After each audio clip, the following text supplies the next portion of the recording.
Namaskar, welcome once again to SSC Era.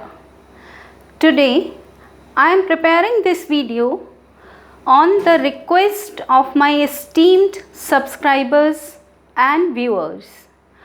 They requested me to prepare a video on anti-defection law. For class 10th students, this topic is covered under political science. That I will surely cover in their chapter along with their chapter, but to fulfill their request I am uploading this video with the explanation of anti-defection law.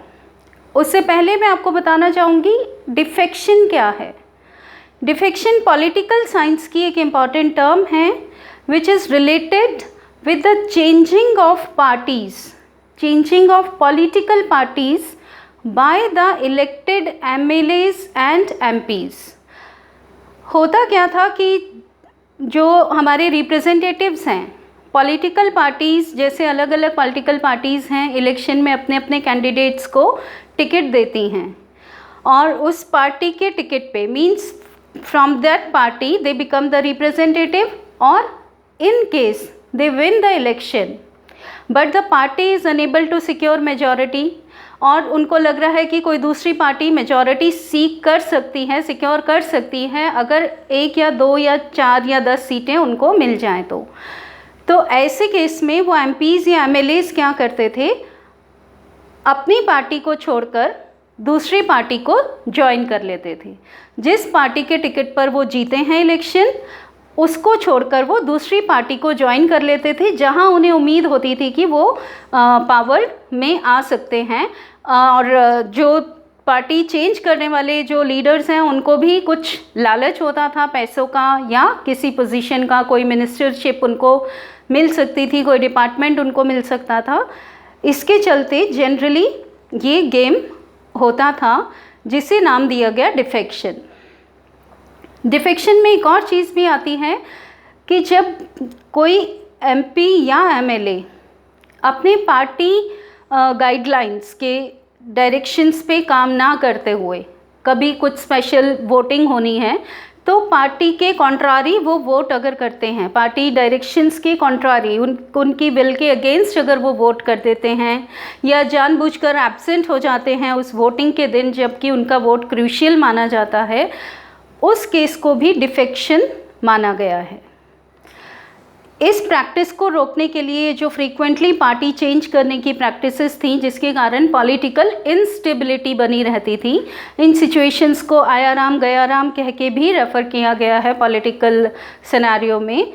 तो ये जो practice थी frequent party change करने की, इसको रोकने के लिए 1985 में हमारे कॉन्स्टिट्यूशन में अमेंडमेंट किया गया, 52nd amendment, according to which anti defection law was implemented. इसके अनुसार अगर कोई इलेक्टेड MLA या MP इलेक्शन जीतने के बाद अपनी पॉलिटिकल पार्टी चेंज करता है तो उसका इलेक्शन कैंसिल मान लिया जाता है, वो डिसक्वालीफाई हो जाता है एज एन MLA और MP.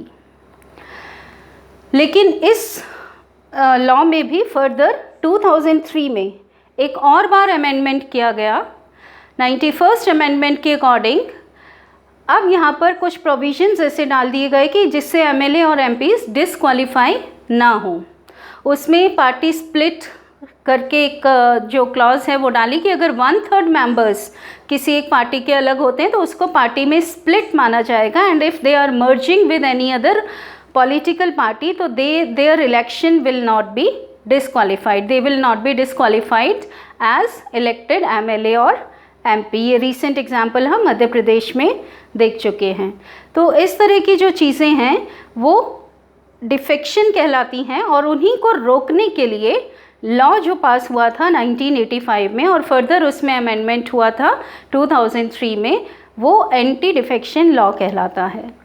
एंटी डिफेक्शन लॉ में जो ये कार्रवाई होगी उन MPs या MLAs पे, कौन डिसाइड करेगा कि MP और MLAs इंडल्ज इन डिफेक्शन और नॉट, या उनके ऊपर क्या किस तरह की जो भी उनके लिए जजमेंट है, उसके लिए जो अथॉरिटी दी गई है that is given to the speaker और the chairperson of the respective house.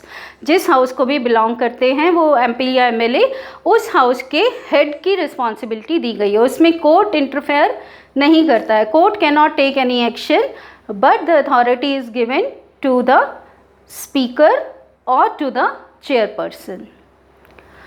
So this is about anti-defection law. I hope your query is solved. If you have any more things to ask, please mention them in my comment box. आगे के videos में हम फिर से class 10th का syllabus continue करेंगे. Thanks for watching.